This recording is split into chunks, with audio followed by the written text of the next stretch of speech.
there was no boundary between what I was doing at work and I was bringing everything at home, and that if I was to step away, all of this would crumble. How do you shut down so then you can be present and access that joy? True joy is an inside out phenomena. We're not ever going to find joy coming just from the outside in. It's an expression of what's alive. It's aliveness, within us. What is happening between burnout, postpartum depression, physical health challenges, everything that happened in life. And you just look back, and the common thread that ties all of these events has been perfectionism. You're listening to Solving for Joy. I'm your host, Dr. Chrissy Ott. Hello, everyone, and welcome to today's episode of the Solving for Joy podcast. I am super extra delighted to bring you my friend and collaborator and esteemed coach, Dr. Amna Shabbir.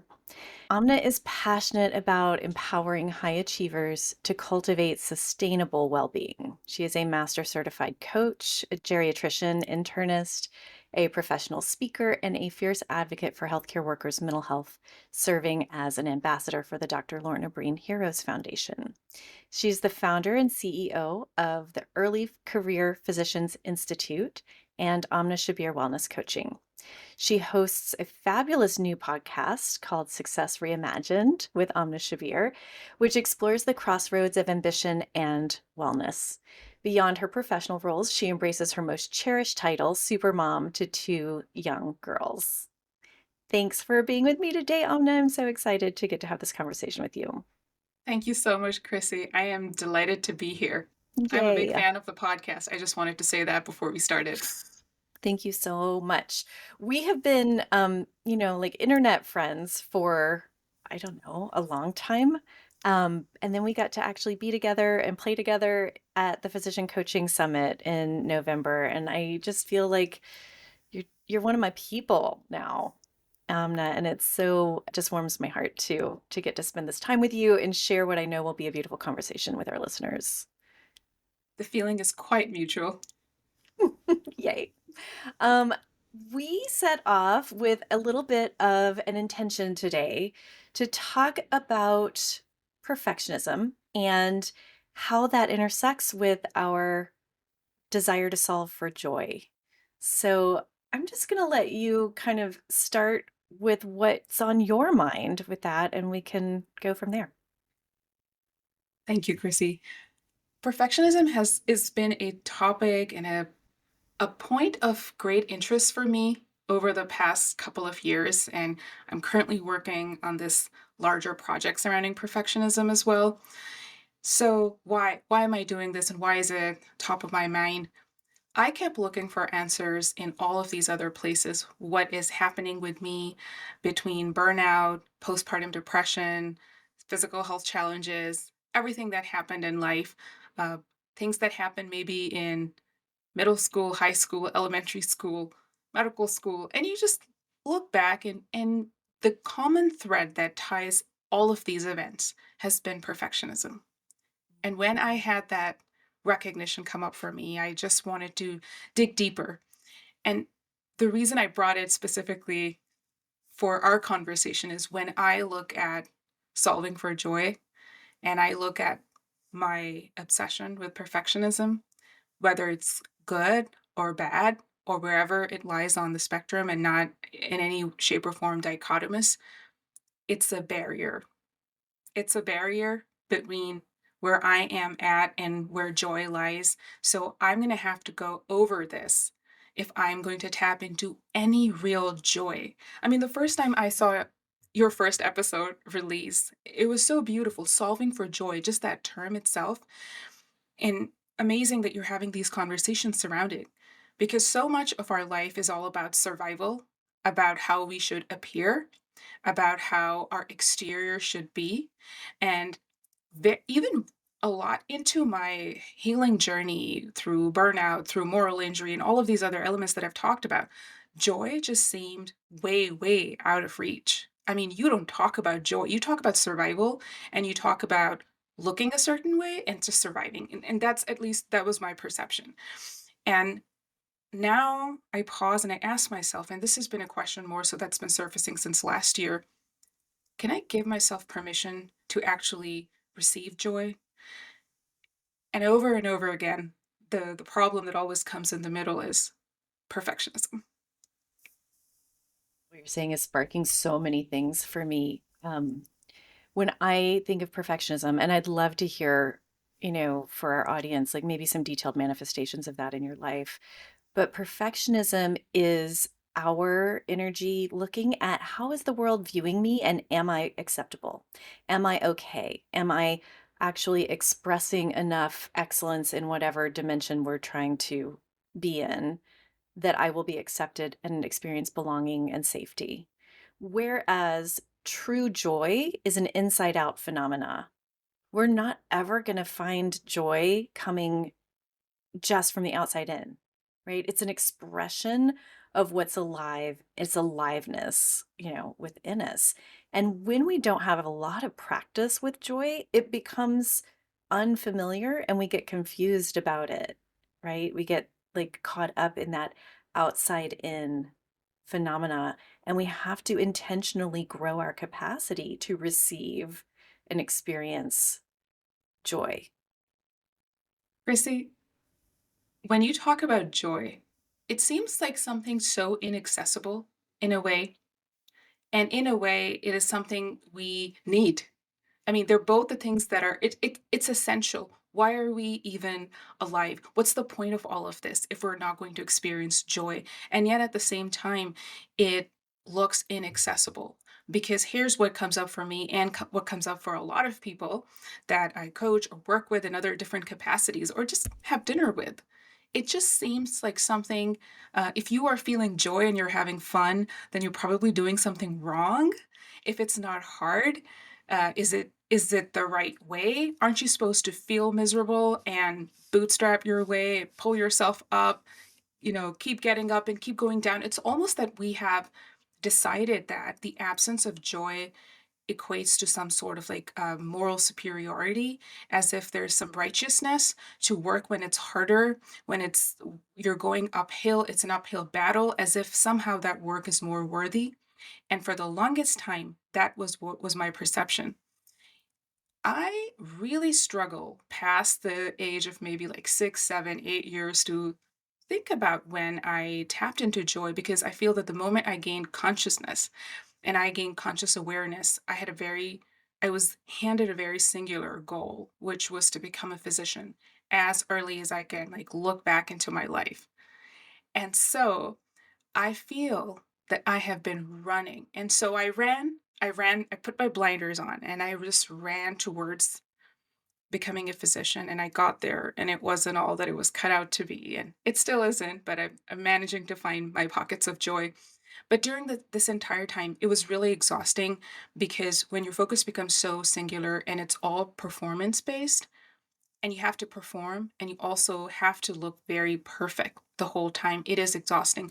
So, stepping back a little bit, when we look at as I dive into this project surrounding perfectionism, how do you even define perfectionism? Everyone's definition is different. So if I was to look at purely in research terms, there are three types of perfectionism. There's self-oriented perfectionism, other-oriented perfectionism, and socially prescribed perfectionism. And then if you are to look at some of the other definitions, the way we define is adaptive and maladaptive perfectionism. But stepping to the first, the three types of perfectionism. All these three types of perfectionism, self-oriented, other-oriented, and socially prescribed perfectionism, have increased since the 80s, and they are continuing to exponentially increase. And of these three types, the type that has risen the most, especially in younger adults, is socially prescribed perfectionism.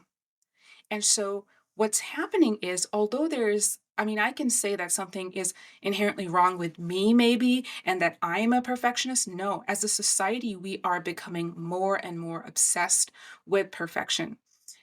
We look at everything through this filtered lens. And then, of course, you take people like us, we're high achievers. And our lives have just been like a level of being put in a pressure cooker and then another pressure cooker. And you just keep turning up the pressure till there's nothing left. And so when you are doing all of that extremely like, this all of this journey is happening, you pause and you find joy.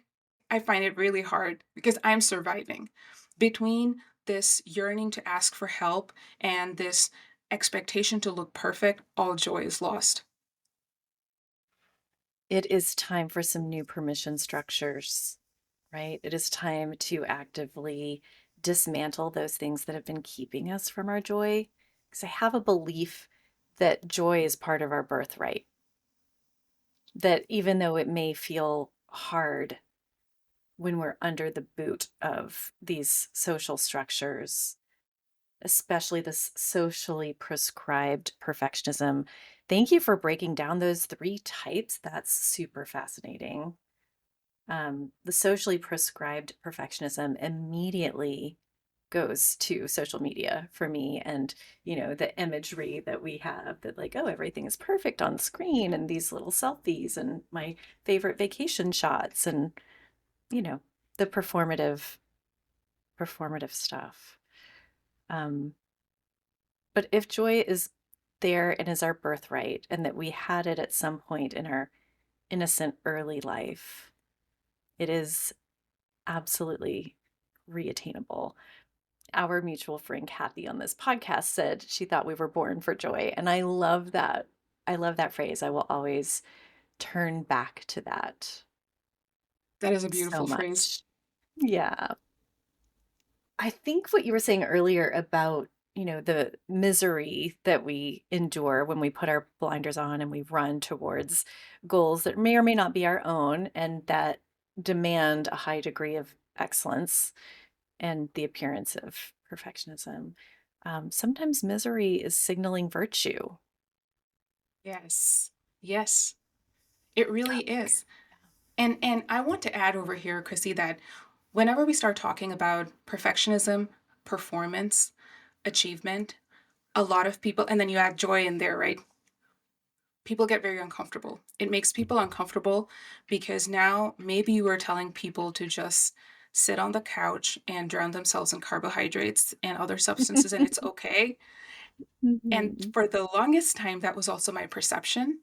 So, Yeah. the first thing I like to dismantle is talking about, well, what's the difference between perfectionism and maybe a good ism? So what can you as a high performer, as somebody who wants to go and live their best, most amazing life, do? Are we telling you to settle? Are we telling you to settle?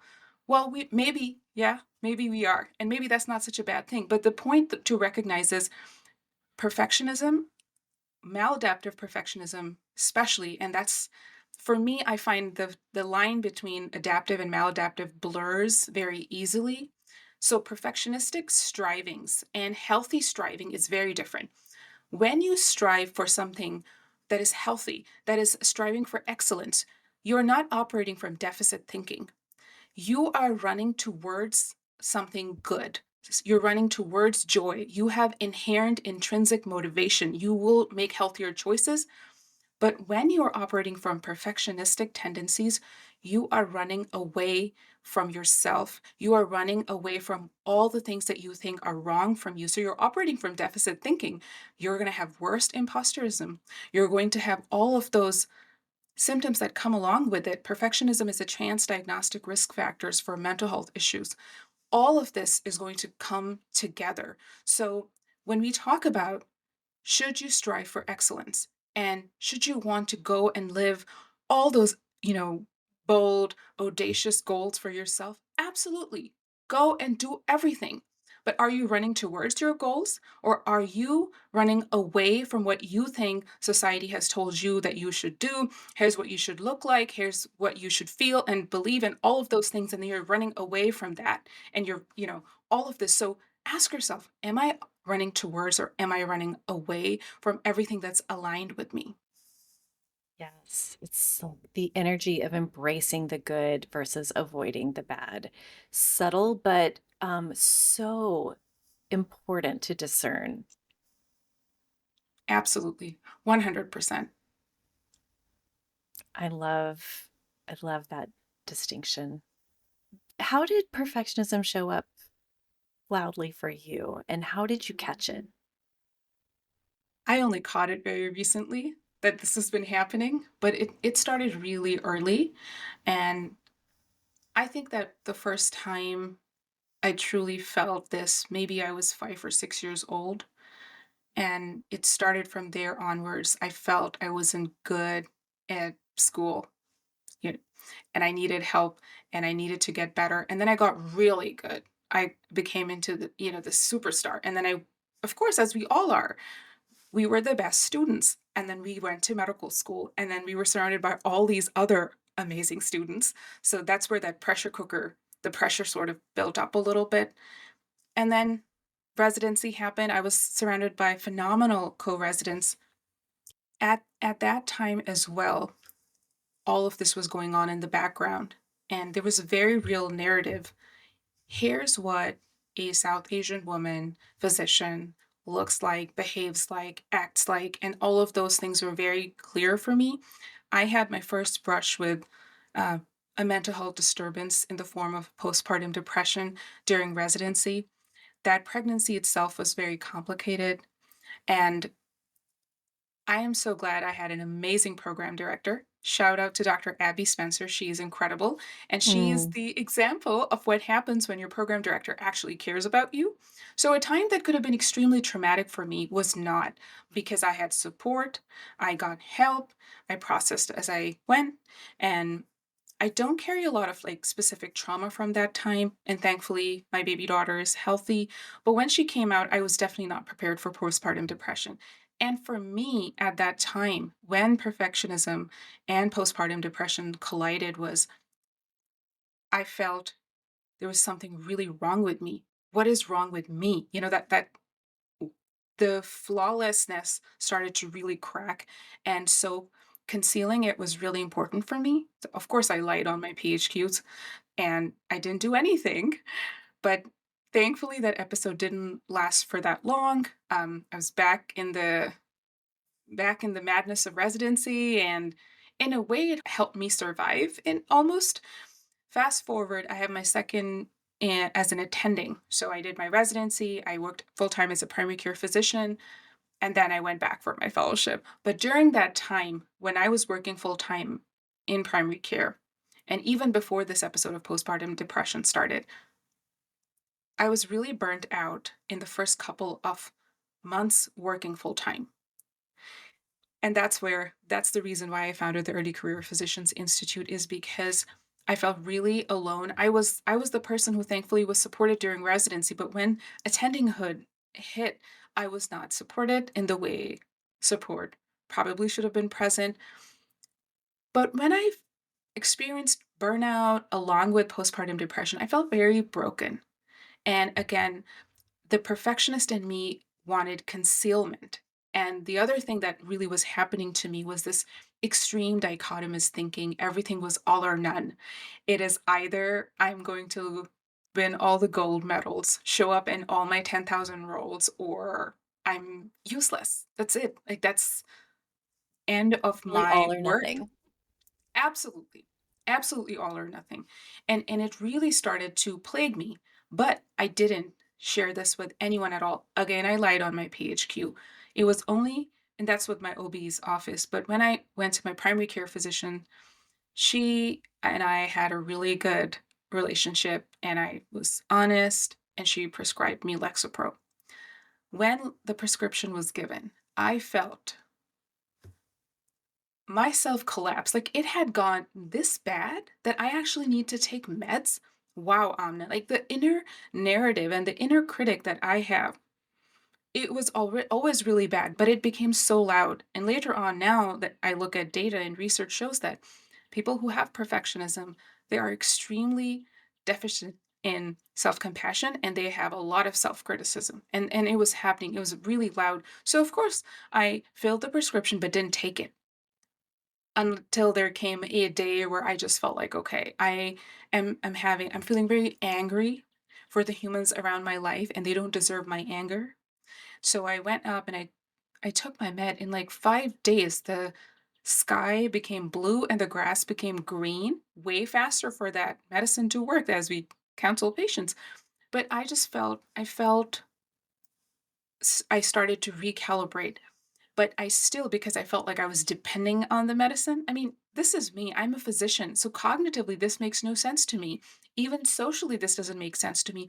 But I just felt on a very personal level that uh, the perfectionistically appearing human that I was, the perfect human I was, it's just broken. It's crashed. It's all downhill from here.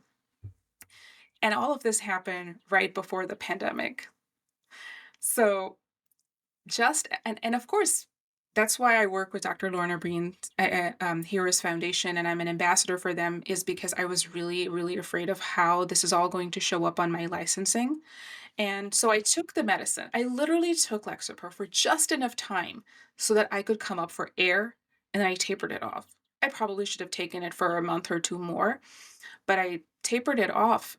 And right as I was coming off my taper, everything shut down for COVID.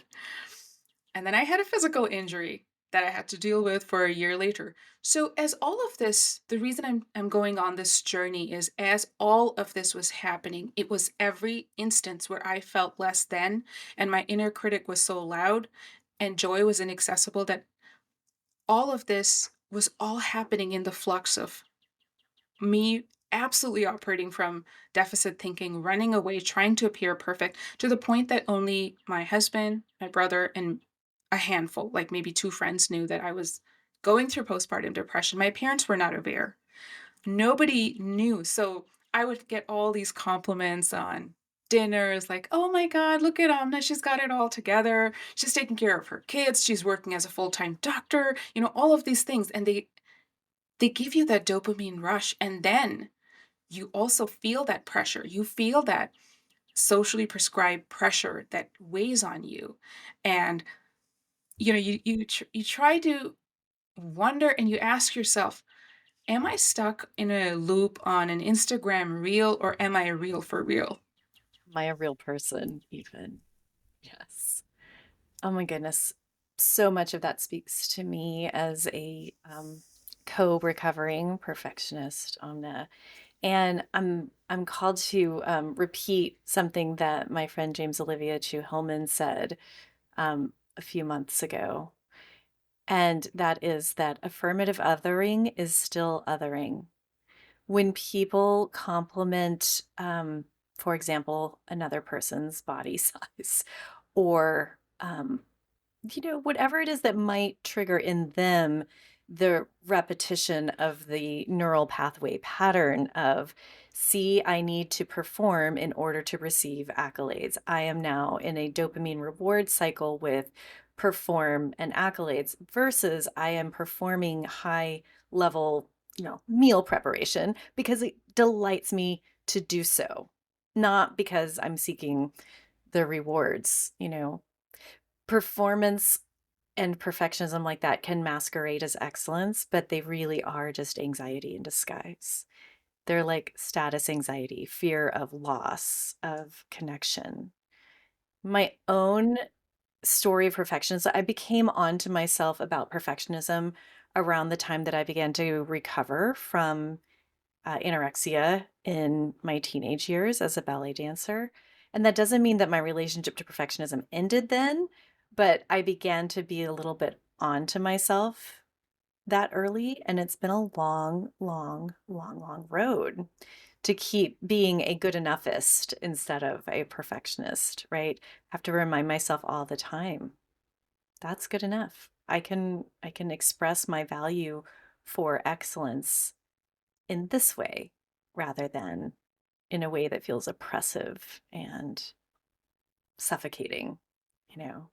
And so much of what we do in the perfectionistic mindset is dysthymia driving, right? We are depleting ourselves of our own inner experience of self compassion, dopamine, serotonin, happy hormones, happy neurotransmitters.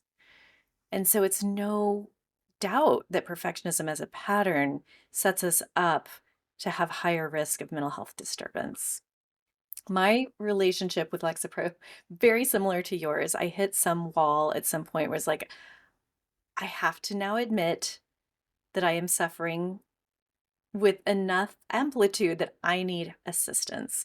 And I too had to like push through thoughts of otherness, right? Thoughts of not holding myself in common humanity, totally talking myself through, the things that were the opposite of what I would tell a patient or a good friend and have told many, many patients and good friends.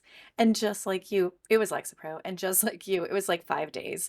And I was like, oh my gosh, I have access to my inspiration and vision again. Like things are different.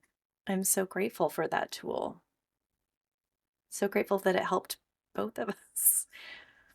Absolutely. And thank you for sharing that out loud, Chrissy, because more people need to hear that. And more people also need to hear this experience where you are a physician and you might have a very different experience as a patient.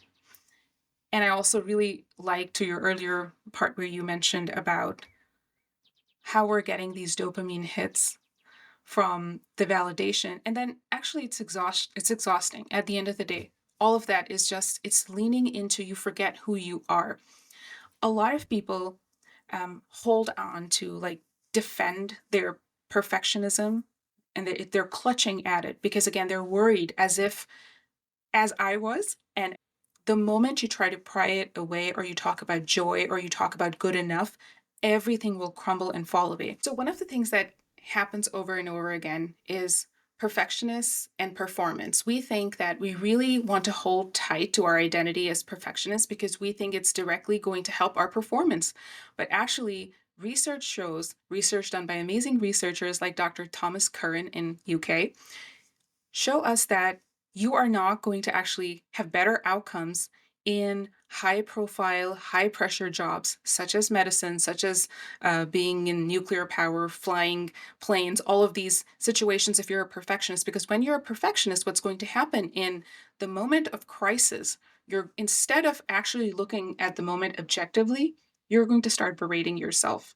You're going to start putting yourself down. Now, when there's a moment of crisis happening, you don't want the person who's operating on you or flying a plane or got sensitive information to have a dialogue in their own head. You want them to be mindfully aware of what's happening, to be clear, and to take decisions that are appropriate and needed for that. Now, this other arm of perfectionism and performance, we think that by being a perfectionist, we're going to have a higher yield on our productivity or whatever metrics you want to call it. That's also false. When you're a perfectionist, what's going to happen is you will burn out. And we have plenty of data that tells us that. You're going to burn out. Ergo, when you burn out, your performance starts to decline, anyways. So, this is the paradox of perfectionism, where you have all of this, what Dr. Curran says, restless striving. But then at the end of the day, you're no better than someone who's not a perfectionist. So, as a society, we need to stop glorifying perfectionism. You know what people say when you ask them for interviews, like, can you name three strengths and one weakness? Something like that. And people will say, well, I'm a little bit of a perfectionist. I think we need to stop saying that. And that is an element that really came up over and over again as I was digging into this project that I'm doing on perfectionism. That's what experts also mentioned over and over again is I don't think it's really helping us. And we're just so fascinated and we're enamored with this idea. And that's why we're holding on to it. And that's why we keep moving the goalpost as far as joy is concerned, farther and farther. And so your audience is all high achievers. They love metrics and they love numbers. So the numbers don't support you burning yourself out by perfectionistic striving. But yes, healthy striving for excellence, please do it. Please have that healthy striving for excellence when you're doing surgical procedures or any other thing. Nobody is telling you that we're going to take that away. And here's another thing, Chrissy, that comes up when we talk about, I shared about perfectionism and performance. Perfectionism and shame. It's all so tied together. So when we, coming back to myself, I carry very intense shame from requiring Lexapro. And even when I was taking it, I was physiologically feeling better, but I continued to have this shame show up over and over again. Oh, I I'm taking this medicine. That means I not good enough. I am clearly struggling. This is not okay. And there were very real. I would say there was a culture of medicine and my perception of my culture, which was a little biased as well. I mean, there's definitely the socially prescribed element of South Asian culture was on me, but in my own home, I just felt like my parents would find it such a failure of parenting. This is what I thought, a failure of parenting if I shared that I was actually taking medication to help me with postpartum depression. And so I never said anything. And years later, I wrote an article on Mother's Day and it got published. And they were visiting me, and I sent them the link to the article. And that's how I told them. How'd Yeah. it go? So my dad just he clicks the article, he looks at it, and he's read the whole thing. He just looked at me and he said, "Well, good." And I said, "What?" He said, "Good. You were struggling and you got help and now you're helping other people." And that was that. And so in my head, it was just something that I had made up. And I know why I had made up. It's not like an inherent flaw. That's what I had seen all around me. I mean, when I shared to one human outside of my close friend network, a close local friend, that I was going through this, she said, "Please don't share with anybody else in this in the South Asian friend circle that you're going through this. People are really going to start looking at you different." And I didn't. I actually took her word for it. And then so later when I actually opened up and shared about how imperfect I am and trying to be okay with that, it's not that I there was some magic potion and I'm now cured of perfectionism, and it shows up every day. But when I shared at that moment that I was going through postpartum depression, that this was happening, that I took medication, there were so many humans that reached out to me. So many men that had gone through postpartum depression reached out to me, and so many South Asian men and women.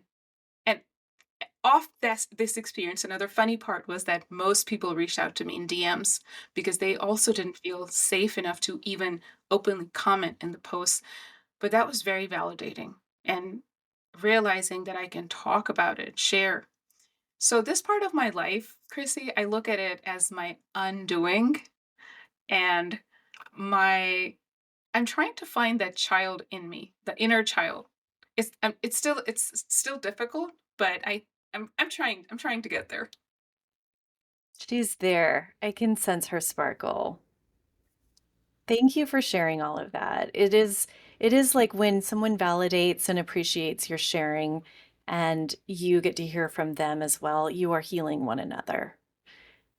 I shared very early on with my hospitalist group during a talk about physician suicide. And I shared with them, the situations that led to my starting an SSRI. And I know that in that professional circle, people were shocked, not just surprised, shocked that I would bear something so personal in our professional space. Um, but I am not one to shy away from certain kinds of risk taking. For me, it feels alive to do so, even if there's a lot of discomfort. It actually is a certain kind of aliveness, and I am all about, taking life by the horns. And, they also quietly, one by one, shared with me. You sharing gave me the inspiration to talk to my primary care doctor. You sharing makes me think that maybe I could talk to you about the fact that I sometimes don't want to wake up in the morning. You sharing the resources helped me. And every single time that happens, just like, yes, we all need to be a little bit out of the closet about this, guys. We don't need to be leading with it in every single staff meeting, but there are really helpful, appropriate ways to share this and down with any structures. that tells a doctor implicitly or explicitly, or any kind of healthcare worker, that there should be shame with them getting help for themselves when they are operating in such a high performance field under such duress so much of the time. The suffering that we witness and the life and death situations, the decisions that are on our backs, the barriers to care that our system places for us. We are doing battle all day, every day, that we are working inside the American healthcare system. And it is not pathological that we would develop difficulties with that, you know? I'm so grateful that you shared. I am so grateful that you openly shared because when we talk about specifically physician suicide and healthcare worker suicide, it's a whole different ballgame because I'm sure a lot of folks in the audience know this statistic, but a lot don't. We crash an entire large plane full of doctors every year to suicide. 400 physicians, almost 400 physicians. And how's that okay? That's more than one doctor a day. Breaking this down further, numbers are powerful. What does that mean? Every physician you know knows a physician who has died by suicide. And we're going to pretend, like, let's pretend nothing happened. There's a giant elephant with a stamp, a yellow stamp on it, and it says shame, and standing in the room. And it's just like, we're just going to ignore this elephant and we're just going to move past it. So I think it's really important to start bringing humanity back to medicine. We are dehumanizing ourselves by putting all these expectations on ourselves. That is the self oriented perfectionist of us. And Mhm. then there is the socially prescribed and other oriented perfectionist element that keeps coming into it. So, what is happening is asking for help to stay alive and survive keeps getting inaccessible.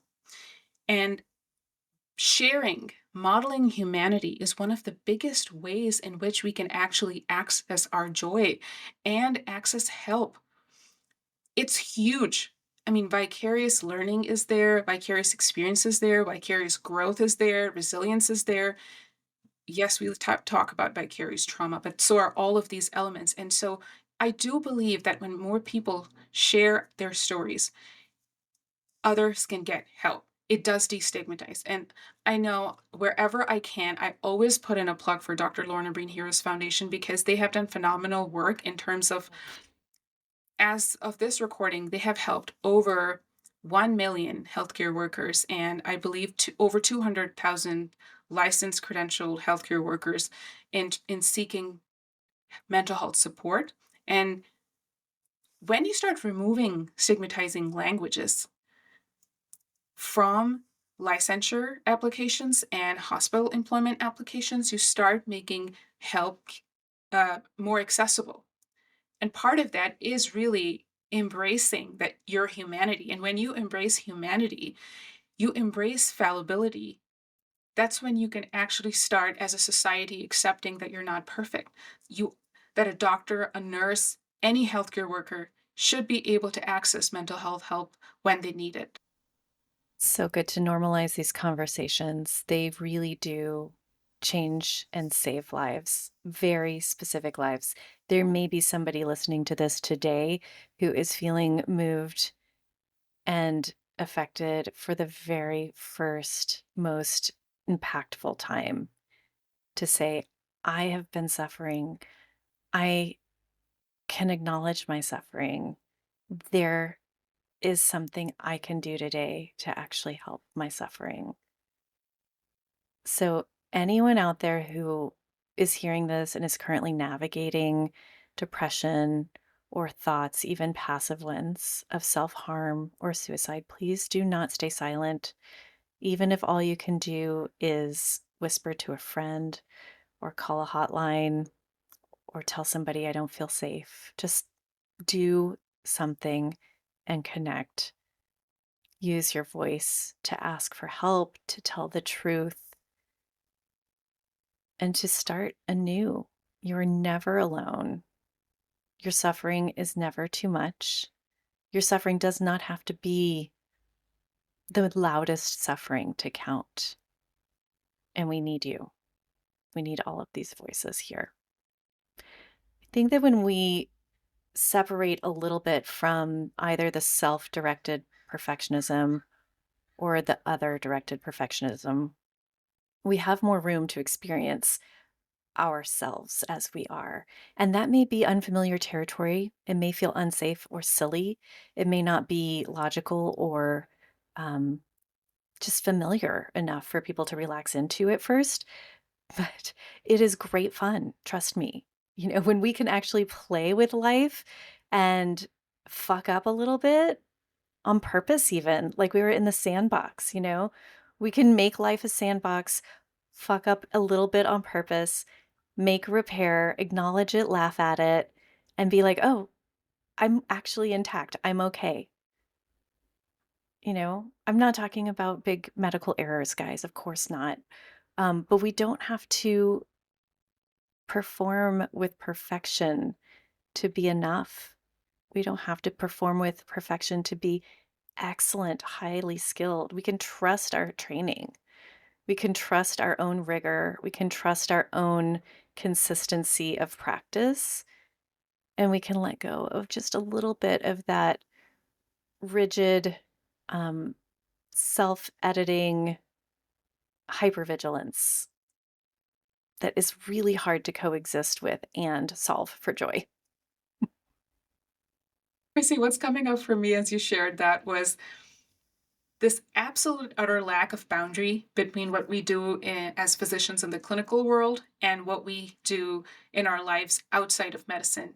Because when there is no boundary, all of that perfection, all of that load, the cognitive load, we carry that with ourselves into our bedrooms and we sleep with that and we wake up with it again. And there's no rest and there's no time for play or joy when you're ruminating and you're taking all of those things. And there are a variety of techniques that are out there that can help with that.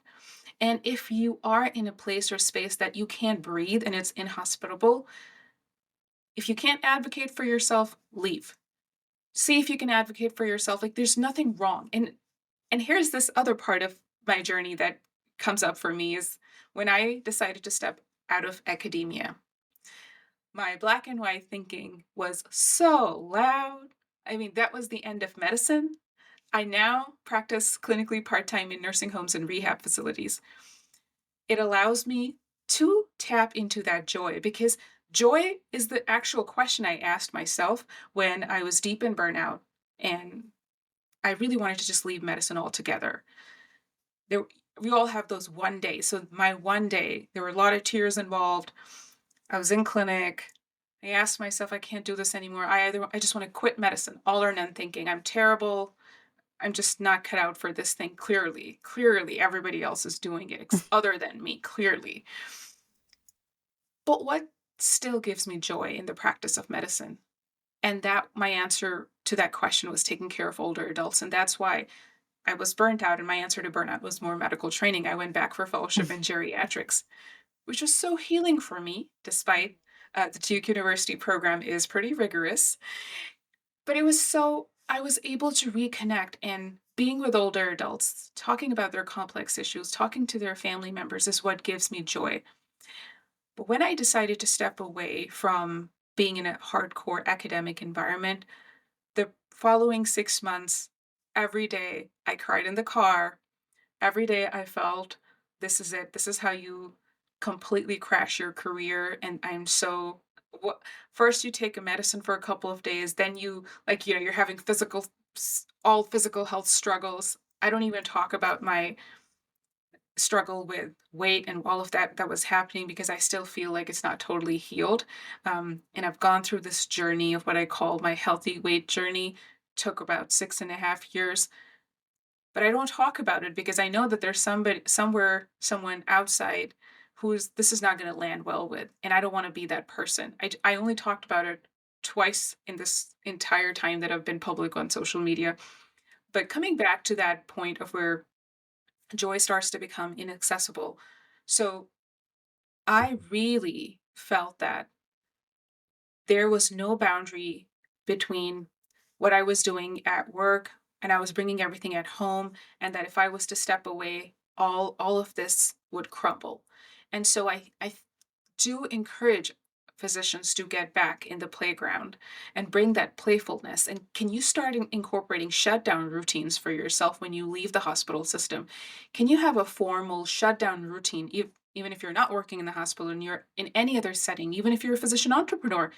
How do you shut down so then you can be present and access that joy?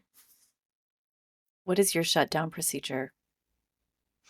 My shutdown procedure these days looks like, this term is taken by Cal Newport's book Deep Work, in which he It's on my shelf. recommends. I have not read it. Yes, Need I it. listened to it because, as you know, we're simultaneously reading a couple of books at the same time, and he talks about the Totally. shutdown routine, and I've started incorporating it. I think for me, being absent from social media intentionally is really important to reset myself. And hmm I will be honest, there are weeks and days when I don't do that. But last year I was off of it for almost a month completely, and that was heaven. So to shut down, I will check my email. I will go and see all of the tabs that need addressing. So usually it's the same. It's the emails and all the alerts and notifications everywhere. For me, shutdown looks like, how can I be completely device free? And so that's where it actually starts. And even if it's the devices that we carry, not just our phones, it's going to be your EMR work, all of these other things that you carry with you. So unplug, complete hard unplug. So what I do is most of the days now, I will check all my apps, check all the things that try to put my phone away physically, hmm and then We know that really makes a try to difference. hmm yes. And then I will tell my daughters. And now anybody who has daughters knows that if you give an 8.5-year-old girl a responsibility, and then you also tell the 6-year-old, they will make sure mommy follows through. And so they know I say, okay, mommy has put her phone away, and now we're going to have fun in the evening. And they will make sure to hold me accountable. I thought you were done with that. I thought you didn't have to do anything else. So does this mean, and then they'll use words like, so does this mean you don't love us anymore? And then what are you going to say to that? Yes, I've added my children to my shutdown routine, and that's been really helpful. I'm taking that one. Oh, no, that's fantastic. Thank you. And it's really holding yourself accountable after that, because then at some point their bedtime happens and then the itch starts to come back. Like, let me see all the alerts. Um, that all of that dopamine starts to flood Yes. back in. Let me Yes. see if my friends have actually responded to that reel that I shared or what happened on Right. LinkedIn. Yes. The drive, the dopamine hits. hmm And you go through that app circle, right? You're going to go open all of it and then you're going to go check. And so by physically putting this away, I have to have this, like, I owe it to myself to unplug. Ben Hardy said this in one of his books, and I'm blanking out, which in which he talks about psychological detachment. If you're never truly unplugged, if you're also never fully in the zone. And I've really tried to lean into those words when we talk about embracing imperfection, actually shutting down, resting, putting a boundary. Because again, you might think that hard, life being hard, and this constant feeling like a martyr is going to give you some medal at the end. It's not. And you can go and have fun, as Chrissy is urging you to do so. And you'll still achieve, because that's what the data shows. More kitchen dance parties for everyone. That is my prescription. Amna, thank you so much for being here. I want to make sure that people know where they can find you. Of course, there is the Success Reimagined with Dr. Amna Shabbir podcast, which is fabulous. Um, give us some websites and contact info so our listeners can follow you too. Thank you, Chrissy. I am available on LinkedIn and Instagram. Those are the main places I hang out. Just my first and last name, and my website is dramnashabir.com. I also want to put in a plug for Anybody who wants to help healthcare workers, please go to drlornabreen.org and you'll find ways in which you can support the foundation. It's not about just supporting in financial ways. You can just with a couple of clicks help reauthorize the Dr. Lorna Breen Heroes Act. You can also ask your own healthcare organization if they have not gone through the processes to bring in the work that they're doing. It's very simple. There are procedures on the website, so I highly urge folks to go there and find me on LinkedIn and Instagram and listen to the podcast. This has been amazing. Heck yeah to all of that. Thank you so much, Amna. And if you received a gem today from this conversation, give us a comment, leave us a review. We would love to interact with you, all of us. I know Amna would, I know I would. Um, we are just delighted to connect with our listeners. And if you have an idea for a podcast, we are here for that. Solving for Joy at joypointsolutions.com. I almost hate to close. It's been so much fun. Amna, thank you so much again for being here. I adore you, my friend. Thank you so much. This has been an absolute privilege. The amazing Dr. Amna Shabbir, everyone. Fiercely loving, thoughtful, and deeply real. If our conversation today had you reflecting on the quiet cost of perfectionism, the weight of silence, or the possibility of healing out loud, you are probably not alone. And we would love to hear from you in the ratings, reviews, or social media domains. Please speak out, speak to us. We want to hear. Amna reminded us today that joy is not something we earn through flawlessness. It's something we remember, reclaim, and allow, especially when we stop performing and start telling ourselves and others the truth. Next week, we are continuing this truth-telling journey with another powerhouse voice, Dr. Kim Downey. Kim is a physical therapist, a 3-time cancer survivor, and a passionate advocate for physician well-being. She's the creator of Stand Up for Doctors and serves as an ambassador for both Medicine Forward and the Dr. Lorna Breen Heroes Foundation. Her lived experience combined with her gift for deep listening will bring a fresh, fierce perspective on what's not working in healthcare and what we can build instead. We'll talk about everything from moral injury to the power of story and community in reshaping the system. You will not want to miss it. And a quick note from my fellow physician coaching friends. The Physician Coaching Summit should be on your radar. Now is the time to register. We have an incredible speaker lineup coming your way and a limited block of deeply discounted rooms at Savannah Wellness Resort and Spa that will eventually run out.